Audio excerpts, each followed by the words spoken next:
Hi guys, welcome back to Irish Footy Vlogs. Welcome back to another video of ours. We're going to preview the games on Friday this weekend, Saturday as well actually, and we're just going to go back on the three games on Monday as well. And Luke, interesting results on Monday and important games played. Obviously this stage of the season, nearly every game is important to be fair, but Dundalk apart, Shelbourne 0, Derry City 1. A cruel way to lose for Shelbourne, wasn't it? In the end, Graydon takes a speculative effort, to be honest. It takes a huge deflection and into the net, and Derry win it. But judging by what I see in the highlights, judging by what I was told by Shells and Derry fans, Derry were the better side, particularly the second half, and kind of should have won the game anyway. Akintunde seemed to have a lot of chances where he missed. You would expect him to score maybe one of those, but it's actually, we'll talk about the other results obviously in a minute. But in terms of top three, it was a huge result for Derry. Because a draw there, and you could sense a bit of nerves maybe coming into it, but a big result for them, and ultimately into second place in the league now. Yeah, and it's a big win for them. Look, it wasn't the best game to watch. I watched the first half and I turned it off because it wasn't a good game. And it just sort of fell flat. The old, sometimes these Monday night games, you know what I mean, especially after you've played it over the weekend, they can be. I know cup games and some players might have been rested in that, but it just sort of felt like a flat game, and it was the atmosphere looked really poor. Attendance was always a good bit lower, aren't they, Mondays? Exactly. Look, exactly. Look, it's an awkward evening to have a game, of course, but it just looked like a real flat game, and I don't think Shell's really done an awful lot in the game. Few half chances, you know what I mean. Didn't really test the keeper enough, I don't think. But then overall, I think Derry did deserve to win. It did a few decent chances with Akintunde, and then I think the goal then in one of the last kicks of the game it's obviously. Look, Graydon, he drives on and he just hits it, and he gets a bit of luck with the deflection, and it's probably the bit of luck he probably deserved, you know what I mean. Derry probably deserved in the whole game, so if anyone was going to win the game, I think it was going to be Derry, and they did. Big 3 points for Derry, second place as you said, so look, they'll be delighted with where they are in the table, and obviously with Dundalk losing and that, it gives Derry an opportunity now, and look, Dundalk looking a bit of I'd say a disarray at the minute, with the way things are going, with their defence. And I know, look, we'll go on to talk about that, but it does look like Derry could definitely have a shoe in now to cement that second spot, because I think they've got that second best squad in the league, to be quite honest. And if they do go on to finish second, I think it'd be very well deserved. But for Shell's point of view, I think 1 point from their last 3 games, I think it is, since that sort of few weeks without them playing, they've sort of hit a dip, and I don't think they've done themselves any justice last night, and I don't think Sean Boyd as well, getting sent off, you know what I mean, he's such a key player for them, and he gets sent off after the full-time whistle. He seems to pick up. I've spoken to Shelbourne fans about this as well, and they've actually complained to me at times. He picks up needless, pointless yellow cards often as well, just completely pointless. I don't know if have you ever seen that stat about him, that it's something like he's never finished a season or something with more goals. I think this season he might end up getting more goals than cards, but would you say, I don't know if you'd say is an issue with discipline, because I remember watching him last season. He must do, and you have to. With Finn Harps, and I remember, I think it was against Drogheda, he got a straight red card. For swinging out towards Deegan, it was a sort of a push and whatever, but he seems to lose the head a little bit. Great player now, let's not get that wrong. He's an excellent player, and he's been a great asset for Shells this season, but need him on the pitch. You need him on the pitch, because he's such a key player for Shells, and the way they play, you know what I mean, and getting the ball into him, and he can hold the ball up very well, and he's everywhere when he's up front, but he's let himself down there, and he's let Shells down at the end of the game, look, I don't really think it comes as a surprise, to be honest. Yeah, speaking of Dundalk, as you mentioned a few seconds ago, Sligo 2, Dundalk 0, Boyle OG 58, Livac on 84. The sending off though early in the game there as well was crucial, because I think Dundalk were pretty much in control to a degree. Anyway, it was 0-0, but John Martin had a few decent chances in that. But Leahy's red card after 23, Sligo seemed to take a foothold in the game and pretty much dominate after that. But I have to say, the red card for me is a red card. And again, I have to say this, I feel sorry for Leahy a little bit. It's a consequence of the system again, though. again, they're way high. I'm repeating myself for the last month, but like, what do you want? Like, you know, again, they're far too high up the pitch. Sligo are in from, I don't know, where are they? A couple of yards from the halfway line, roughly. They're actually in straight on goal. And Leahy obviously panics a little bit, gets caught and falls in the ball, ends up handling the ball. For me, a red card is the right decision there. He almost has no choice, or he lets him run and scores. You know, you have a second in your half a second in your brain to think of that.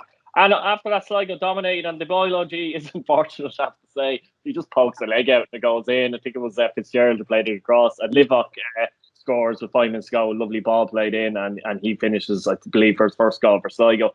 And for Sligo, it is an important win. I still don't think they'll catch the teams ahead of them, but they have to keep fighting, don't they? They've nothing else to play for. Keep fighting. You never know. You just never know. Keep trying to get results like that are going to help, I guess. But, you know, they could go out next week. You know, we'll talk about that later. But anyway, but from Dundalk's point of view, conceding goals all over the shop now, aren't they? But sure, I watched the highlights against Wexford the other night, and Wexford should have won that game.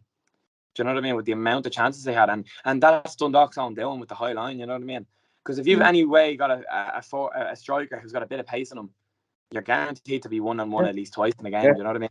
Yeah. Look, lucky they have Nathan Shepherd in the goal, because you know what I mean. He's probably the best keeper in the league. Like, he's unbelievable. He's so good. Like, he's unbelievable. He's so good. Like, but they don't have to play. Two of the red cards. Sorry, Luke, because it came to me. Two of the red cards recently with Boyle and Leahy have come as consequence of that system of play as well. You know what I mean? Because you're going to get caught out big time. Like, it only takes 2 or 3 to get right in the game, and you're conceding 2 or 3 goals or getting a red card or something. I don't know. Just I know Connolly, they've lost Connolly, and I think they do lose that organisational feel with Connolly there as well. But it is one criticism I would have of O'Donnell, and I don't know what Dundalk fans will think, because I did see it at Pats as well, that no matter the personnel, he'll persist with that. I remember when Lee Desmond was out for Pats fans will tell you as well. Sometimes Birmingham was a makeshift centre back and that, and even in a makeshift defence, he kept playing that system with the high line. And if you do that, players they're not in kin with each other. They're not, someone's slightly off or something like that in terms of the line defensively. And just they don't have the pace there either. And it's one of those things. I was surprised that it didn't impact Dundalk. And I said this earlier on in the season, but now it is. And they do need that. They have to be careful here now, because Pats are coming up the rails here. Derry are there, and Sligo obviously beat them there. So, you know, there's a bit of pressure on Dundalk at the moment, in fairness, isn't there? Huge pressure. Don't really think they're doing themselves any justice just at the minute. Look, I know that they got by Wexford, but I think if Wexford had a bit more quality, I think they would have beaten Dundalk comfortably, because they had so many chances in that game. Even Shepherd, you said, make great saves. Yeah, I know you probably spoke about it. I know you spoke about it yesterday in the review show, but it's worth noting as well that this high line, you do not have the players to be playing such a high line. I don't know why he keeps doing it. Like, look, he's gonna know better than me, O'Donnell, but I don't know why he's still doing it. Like, just change it. Like, do you know what I mean? You do not have the pace. You don't have the back. Just drop back 10 yards. I mean, surely that's not the only way he knows how to play, though. No, exactly. Sure. And it's like, it should have been stopped after that Shamrock Rovers game, but they played 2 games since then. And, you know, even you look at the goals Sligo scored last night. I know, look, one was an OG, but the second goal, it's a ball across the box because of the high line. And it's exactly like when they played Shamrock Rovers. The 3 goals Rovers got were the same 3 balls across the box. Someone's there to tap it in, and they could have had a third one. Teams have clearly, you watch the teams play against them, they've clearly seen this. Like, it takes a blind man to see, but they're clearly taking advantage of it. And Wexford, as you said, even took advantage of it. And Sligo, I know the red card, but people say, we didn't get the red card. But the red card is the consequence of the system of play. I still reckon. Look, I know Dundalk were comfortable until the red card, and Lee was unlucky. As you said, I kind of do feel sorry for Lee, because, you know, you're the last man there. There's 3 lads coming around you. Like, he's gonna do that. You know what I mean? And even when Andy Boyle got sent off against Bowes, I feel sorry for him again, because, you know, the high line, the ball gets taken over his head. He's your keeper. Your man's 1-on-1 with the keeper. It's a defender's instincts to, you know, not let him. So look, you do feel sorry for that, but the system's just not working, and they've got to change it quick, because if they don't change it quick, they've got tough games coming up, and teams have been watching them, you know what I mean, and teams will you know, see that they're vulnerable at the back with that high line. So it is a big problem at the minute. But have to say they could have easily been 3 or 4 to Sligo, because Sligo were very comfortable in this after the red card, and that ball across the box there at the end, similar to the second goal, to make it 3-0, and the keeper does decent. But I think the Sligo attacker should have done better, to be honest with you. Score there. You have to score. There, but it's look, big win for Sligo. They've now probably needed that. Look, I don't know. I still don't reckon they're going to get into that spots for Europe, but winning games helps and it breeds confidence. So if they can keep winning games, then you never really know. Like, absolutely. Damon Parkinge, Bohemians 1, St. Patrick's Day 3. I was hearing the vlog for Billy. Cotter after 9, Forrester after 45, Feely 62, and O'Reilly 89 minutes. It's always hard to describe some of these games when you're at them as well, but I did feel confident Pats were going to win this match, to be honest, Luke, and that was mainly because I've seen a lot of balls in the last while, haven't I? I've seen them now against Dundalk, I've seen them in the cup against Luke, and I've seen them against Shelbourne. That's all the past 2 weeks, and I've obviously seen them against Pats, and as I said before, it just wasn't gelling for me. Still not gelling. I think the defence is all over the place. I think we'll go through the first goal, actually, which, first of all, Cotter does brilliantly. I'm not going to take away from him to get into the position. He does well, but the defendant's woeful from Bowes. I mean, Kieran Kelly steps out. Especially Kieran Kelly. See the way he steps out or something, but he steps out and does nothing. Either stay back or come out and actually even take him out if you have to. Yeah, that's what I was just going to say. Yeah. At least take him out, something. It was too easy. It got deflected in the end, but, when you make mistakes like that from Bowes' point of view, that thing happens as well. And Pats were in complete control in the first half, and to be honest, I think they deserved to be 2 up at half time. It looked like it was going to be 1-0, but to concede right in half time is a killer for Bowes as well. Good play by Serge, actually. He got his head up, turned, finds Forrester, who finishes smartly. The keeper could have done a little better, maybe. I'm not saying it was a mistake. Could have done a little bit better, though. I think it wasn't quite in the corner, but Forrester finished smartly 2-0, and you're thinking Bowes are in trouble. To be fair to Bowes' credit, I do think they battled well in the second half, to be fair. Mainly set pieces, though, corners and stuff, in which Feely scored a Tarrant header from a corner. Pat sat back a little bit as well, which you kind of were thinking, they're inviting Bowes on a bit as well. But ultimately, Pat scored in the breakaway, and Adam O'Reilly scores his first goal for the club, which was a very good attack after Serge was actually completely creamed. So I have to give credit for the referee there for playing advantage, because he could have stopped the play. But Bowes, there was booing. We'll talk about them first mainly. There was booing a full time, heavier booing than I've seen the last few weeks. As I said, I've experienced a lot of Bowes in the last few weeks, and I get it in many ways. I do get it, because the fans are looking and saying, where are they going?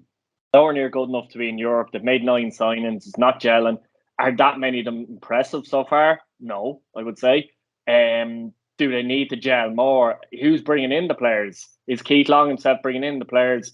I would say one thing he hasn't done is address that central defence. Well, whole defence, I'll say, but central defence. I don't think Ryan Burke has been impressive when I've seen him play.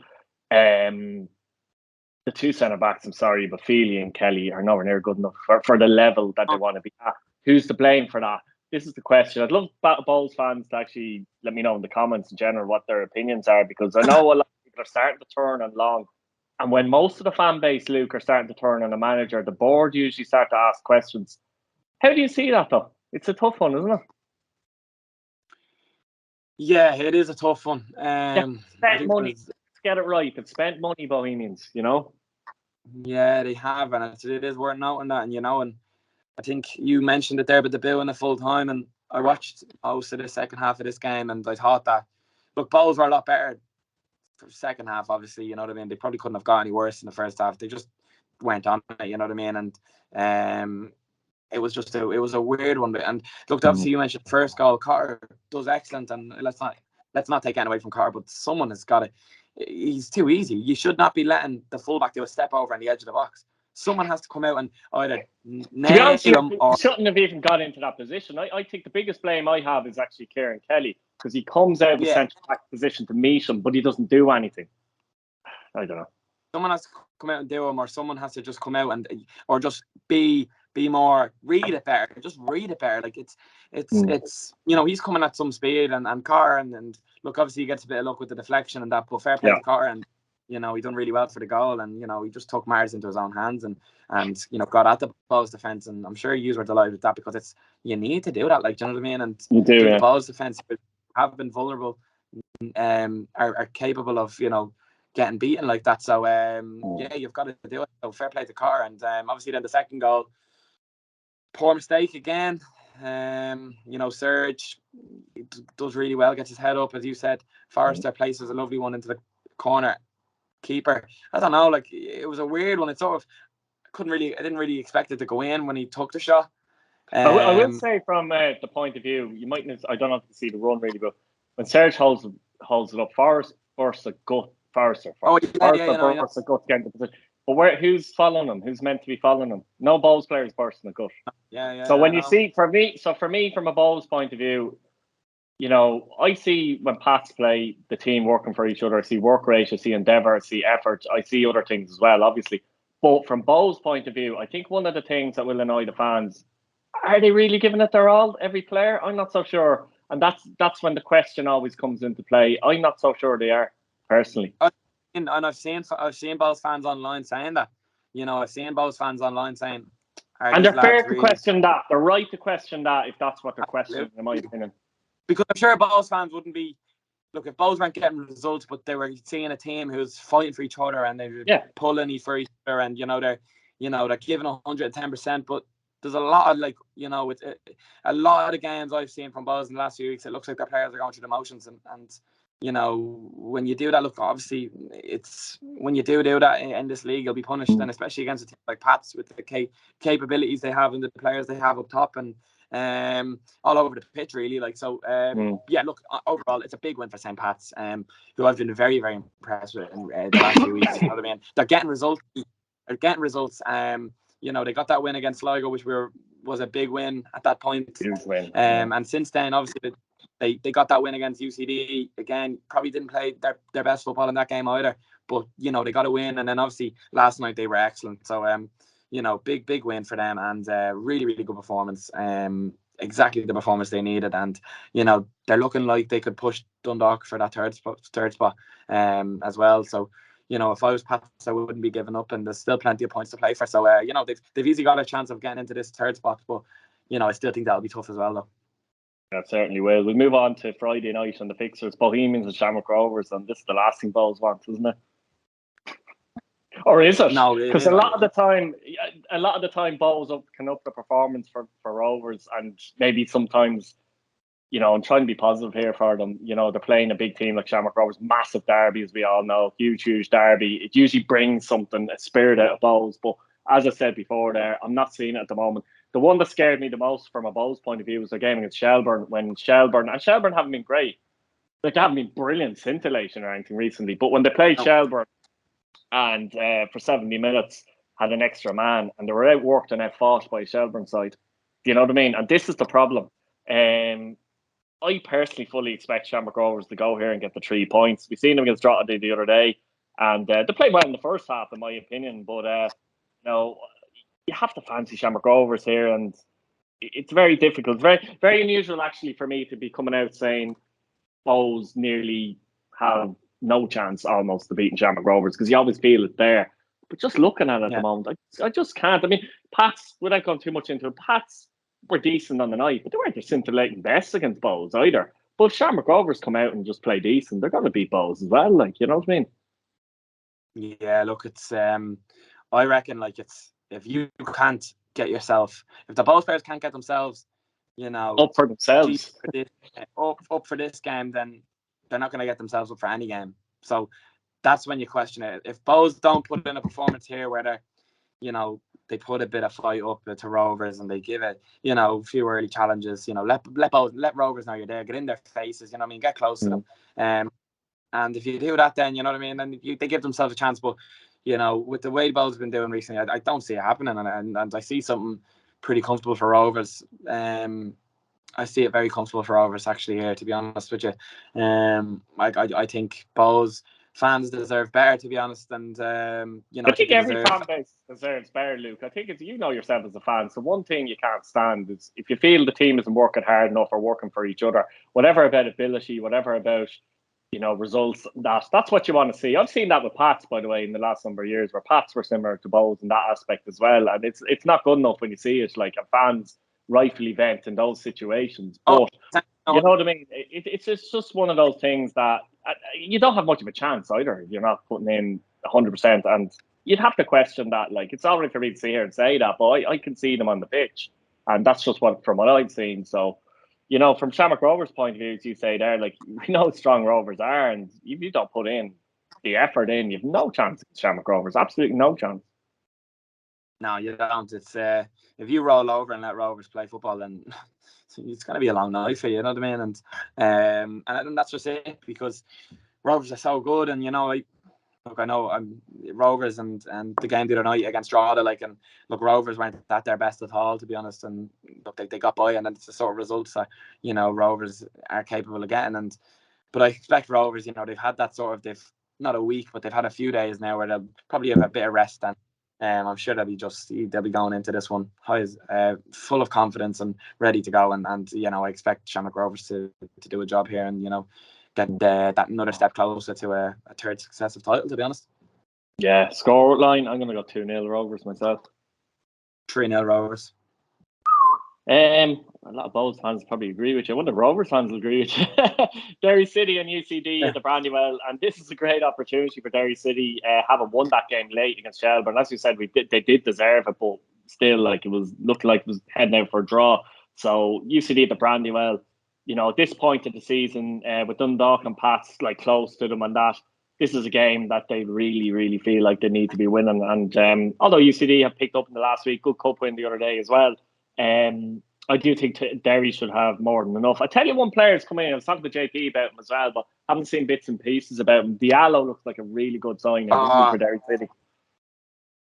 Keith, I big fan of him, to be honest with you. I think I've said it a few times now to JP and that, you know what I mean? Because I remember watching him that night. Look, I hadn't really seen him until he played against Drogheda. He didn't lose the ball once, and he's powerful, and he's strong, and he's good with the ball. He's driving, and he's just doing that simple thing, and got a bit of everything. Exactly what Derry needs. Yeah, he does have a bit of everything. He just sort of reminds you of that, that perfect box to box. You know what I mean? He's everywhere. And you can see him. Look, he's flying into challenges, and I don't know if he could have been sent off the other night. Last night, I think it wasn't his best challenge, to be honest, but. You kind of want to see that as well. You want to see a lad getting stuck in, and obviously probably better ways to go about it. But to be honest, he's been excellent for Derry, and he's been exactly what they need. I think the JP mentioned a few weeks ago that's an 18-month loan they have him for, so they're going to have him for next season as well, which is excellent. You know what I mean? And he's a serious player. And probably after this 18-month loan, you wouldn't know he'll be looking around at him, because. If you watch him now, I don't know if you've seen much of him, but he's just so good on the ball, and he's just so good at keeping the ball and doing it simple, and he can. And then if he has to play a 30-yard pass or a 4-yard pass, he'll do it as well. So yeah, very, very good player. I've been very impressed with him so far. Yeah, I think for UCD as well, I don't know if you noticed, but Tommy Lonergan's come in and started to score a few goals as well. He's only 18, starting to step into the maybe shoes of Colin Whelan, dare I say, but he's been quite impressive for them as well. So, he's a danger man, but Derry will hope to have obviously most of the ball in this match. And I still don't think they're fully clicking in terms of their forward positions. They have a lot of flair players in certain areas. Duffy's back in now as well, and he's going to take a while to get up to fitness. But if he can, be in the team till the end of the season, he's going to get better and better and better. So there's signs of it. I've noticed in some of the games there is signs of it. So, they're looking at it, and McGonagall's been out of the team, which is a pity for him because he started the season so well. But they've a lot of, I still think there's figuring out to do there, in my opinion, the right balance and that. But obviously Duffy is a shoe-in if he's fit, and it's good for him to come back in, isn't it? Oh yeah, 100%. And you mentioned Lonergan there, and I know he came through the youth system at Pats as well. But I think he got that great move then to UCD, which is probably ideal for him because he's getting a lot of first team football there now, and obviously with the injury of Whelan and that. Which was a dreadful injury at that time. But you've got someone like Lonergan to come in, and look, he's not going to have the effect that Colin Whelan effect, because there's probably not many strikers in the league that will have that effect, because how good Colin Whelan is. But someone like Lonergan, he's tall and he's strong and he's a good finisher as well. And look, he's getting on the end of things and he's getting goals as well for UCD and at an important point of the season. So yeah, that's good for them. But obviously there you mentioned Duffy and that Duffy's one of the best players in the league and he has been for such a long time. And I know he's had it really unlucky this year because of injuries and all. But if they can get him coming back fit and that and ready, and get him a run of games. He's good. Like he's good. He's that sort of player you want to have there. So Duffy, brilliant to have for Derry. And I'm sure look, he'll be important for them between now and the end of the season and carrying on to next season as well because and hoping that he can survive the pre-season the coming pre-season without any injuries and that, so he can be ready 100% for next season. But yeah, look, they'll want him fully fit and ready to go for next season. And the rest of this season. But yeah, it's a big game for Derry. Like every game between now and the end of the season, if they want to cement that second spot, they probably want to get points in every game. They'll try and avoid not dropping any more points against the teams that you'd expect them not to drop to be getting full points from. So yeah, look, this is another game that they've got to go out and get 3 points in, and no matter how they do it, just get it done. And it's I reckon it'll be comfortable for Derry. Yeah, so I'm going to go with a 3. I'm just going to go with a 4-0 Derry win. Ooh, that's very comfortable. I'm going to go 3-1. Dundalk and Shelbourne at Oriel Park. And of course, Dundalk will be delighted to get back at Oriel because one thing, they're unbeaten still at Oriel. I know they've had a few draws lately, but home comforts could be crucial for them here. Interesting with Shelbourne, I think, the fact that Sean Boyd's going to miss this game. I know the suspension can be weird and sometimes they don't miss the next game, but I'm pretty sure he missed this game.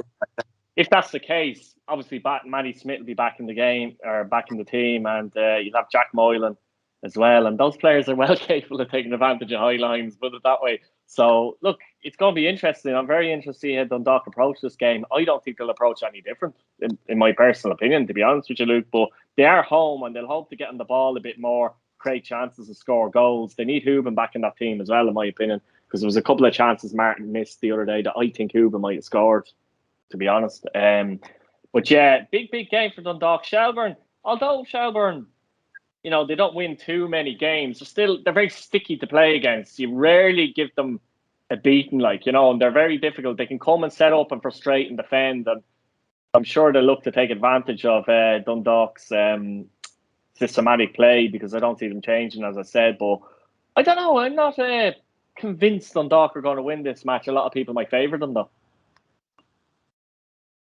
Yeah, look, you probably would with their home record behind them. Yeah. You just off the home record and the way Shells have been going the last few games, I don't think they've been very convincing at all for me, to be honest. I think Dundalk, look, they're going to be sore after the last. Obviously, look, they got to go win the cup. They'll be sore after the last night, so they're going to be really up for this one. The crowd will be right behind them, and the home record of not losing all season in Oriel is gonna just about get them over the line here, I think. But look, Shells are capable of going there and getting the results. So, I think if you mentioned there Matty Smith and the whole thing of the high line, and if they can get Matty Smith in behind, and Matty Smith is quite good when he gets in behind. He did well that night against Bowes, playing in that position of a striker. Look, Sean Boyd's a loss, and he's been missing for a few weeks, and then he comes back in and gets a red card. It's frustrating for Shells fans, to be honest. But look, they've got Matty Smith there. They've got the options. They've got Moylan. They can play Shane Farrell high up the pitch as well. So look, they have options. So they won't be too worried about options and that. But yeah, I'd expect Matty Smith to cause Dundalk some problems. But I can just see Dundalk getting by this one. I'm going to say 2-1. I'm going to say 1-1. I think Shelbourne might nick a point. St Patrick's Athletic and Finn Harps at Richmond Park. A similar thing to Derry City, Luke, whereby, if Pats want to try and finish in the top 3, they kind of have to be winning this particular match, I think. They're obviously in good form. Finn Harps, a couple of decent results for Finn Harps recently, to be fair to them. But as I said, if Pats really want to be pushing the top 3, they have to win this game because actually they probably have the tougher fixtures compared to Derry and Dundalk as well overall. So you'd look at it, Pats have a good record at home against Finn Harps. They do normally beat them. Aside from last season near the end when it was 2-2, Pats were kind of levitating towards the cup final, to be honest, at this point. But it's a big game for Harps as well because Harps will probably look at UCD and Derry and fancy that Derry might do them a favour there. So they'll think even if we get a point at Richmond, it's a point. It gets us another point away from UCD potentially. But big game. Pats in form. They look a bit cohesive. With the right mentality, they probably should win this one, I think. Yeah, I agree with you. I do think they should win this one, and they've been a lot better in the last few weeks since that being getting knocked out of Europe. I think they've improved. I think they seem to be, Tim is starting to pick an 11 that's his 11, and it's his sort of selection, and it's the whole thing of having players playing consistently, and your man Serge is doing really well as well. So they've got players who are playing every week now, and they're getting games, and they're not stopping for a week off, or they're getting games now, which is important for them. And it's a big game for them. Like similar to every game they're going to play this season. If they've got any chance of getting into the top 3, they probably have to get max points in most games they play. Most games anyways, and I still think teams will drop points obviously, but it's a big game for them, and I do expect them to win this one. And they have improved, and look, Finn Harps and that, you still don't really know what you're going to get from Finn Harps, do you? They obviously they didn't play last week because of cup and that, but against Sligo they got a result that they would have been very happy about. But you just don't know what to expect with Finn Harps. So I do expect St. Pat's to win this one. I'm going to say 2-0. I got 2-1, close. On Saturday, then we Sligo Rovers and Drogheda United, and I'd say the funny thing is, from a Drogheda fan, probably the best thing that could have happened to Drogheda was Sligo beating Dundalk 2-0, because Sligo have a habit of getting a good result like that and not capitalising in the next game. Yeah. They'll obviously be looking to win this game, and they've done well, actually, haven't they, Drogheda this season? And there was a mad match earlier on the season, the Showgrounds, where it was 2-0 after, 5 minutes or something? Maybe less, actually. Yeah. Might be 3 minutes, actually. And Drogheda got back to 2-2, and then there was a sending off, and Sligo went on to win the game 3-2. So, if you're neutral and going to this game, you'll want something similar, put it that way. But look, it's a big game. Drogheda obviously out of the cup now, and literally only have to leave focus on, as do Sligo. But Drogheda, I keep saying this, but there's an opportunity for Drogheda to look at Bohs and Shelbourne. I know there's games in hand and stuff, but you still need to win those games in hand. So, they'll be looking at it, and they're in a little battle, in my opinion, with Bohs and Shelbourne. And that's the way they should be looking at it. Sligo, as I said, still should be thinking to themselves, let's go on a good run till the end of the season. You never know, we might be able to catch top 4, and that could get us in Europe, maybe. But an interesting game. Sligo have had the better, I think, Drogheda this season overall, haven't they? Have they played 3 times, Luke? Yeah. I know they played. That's right, isn't it? So Drogheda are yet to beat them, isn't that right? So, that's something that Drogheda would like to change, no doubt, going into this game. Yeah.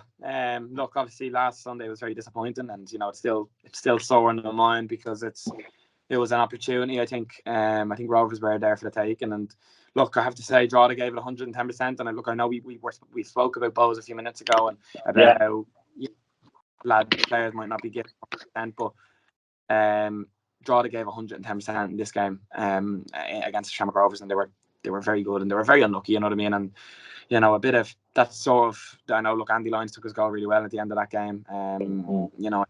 Got a bit of a ricochet or whatever, but look, it's still sore in the mind. But look, it's important now that not to just we're out of the cup now, we've nothing really else to play for. It's important that we've got to get safe and see if we can push the other 2 teams above us, you know what I mean? Because they're capable of doing it, you know what I mean? Capable of getting a few results now. And look, the players have been excellent, and I just couldn't have faulted them there on Sunday. They were really, really good. They gave 110%. You couldn't have asked for any more. Just a bit of luck in the end didn't get us. But for this game, it's the one I'm looking forward to. It's a weird one, you know what I mean? You don't really know what you're going to expect from Sligo, what sort of Sligo team is going to turn up. And I think if I hope that the Sligo team that does turn up is the one that turned up when they played UCD at home, and that, you know what I mean, and when they played Finn Harps there like last week, 2 weeks ago. So I'll be hoping for that sort of performance from Sligo, and that we can get a win here. But it's going to be very tough. Sligo's a tough place to go to. I think we won there last season. I think it was once as well. So look, it'd be great to get a win there. And this season. So look, it's going to be a very tough game. They've still got a lot of threat up front and that. So look, it's going to be a tough game. But one I'm looking forward to anyways. And look, you never know. Hopefully Drogheda can get somewhat of a result here. But yeah, no, look, it's a game to look forward to. But yeah, look, I think, see, the way it is in the table, I think it's, you know, important that Drogheda just go into every game and just try and get as many points between now and the end of the season. I think that we only have 8 games or something left, so look, it is important just to get that sort of get a few games, maybe a few more wins and a few draws and a few more points on the board. So look, it's going to be an interesting one. It's a tough game to call, though, I think. It is actually. I do think it's Sligo's last chance, though. I do think it's an outside chance of Europe, or top 4, in my opinion, which could get them to Europe. But I think they have to win this game if they've any chance, because if they don't, there's a good chance at least 2 of Derry, Dundalk, and Pats win. Like, you know what I mean? So, and you can't be that far behind and go and beating Dundalk and then drawing or losing to Drogheda. You're going to have at some point going to have to go on a run of consistent wins. You know, even 4 wins or a 5 or something like that. That's what they're going to have to do to have a chance. I don't think they will be able to do that, to be honest. And the game itself, I sense that Sligo might do well to get a point from Hansage. I think Drogheda might go and beat them here 2-1. Yeah, I think it is. Look, definitely a tough one to call. I think this is probably one of the toughest ones to call this weekend, because you just don't really know what sort of Sligo team will turn up. And but that's it. When from Drogheda's point of view, there you don't know what type of Sligo team performance is going to turn up. So you just have to make sure you get yourself right and meet whatever the challenge is today. You can never control what the other team do. You can try and stop what the other team do in certain aspects of the game, but you can never control whether a team is up for it or not up for it or whatever, like, you know, that kind of way. So you can only control yourself. But that's the same for Sligo as well, by the way. And that's one of the things that John Russell would be, and Lee Buckley before him would have been scratching his head with, I think, to be honest. Yeah, look, I don't think our away form either this season hasn't been great. Like, do you know what I mean? And look, if Drogheda can just turn up in this one 110% and give it really everything. One win for Drogheda away all season, actually. Yeah, look, it's not great, you know what I mean? But look, it's if they could just turn up and give that 110%, and look, Drogheda capable of beating any team on their day if they can turn up. So look, hoping for a good Drogheda performance there. Lovely. Did you give a prediction? Oh, 1-0. Oh, you went 1-0. Okay, wasn't sure if you did or not, so you weren't getting away with that. Look, guys, we'll leave it there. Let us know what you think in the comments. Subscribe to the channel, hit your bell notification button, and thanks for watching again. Cheers, Luke. Cheers.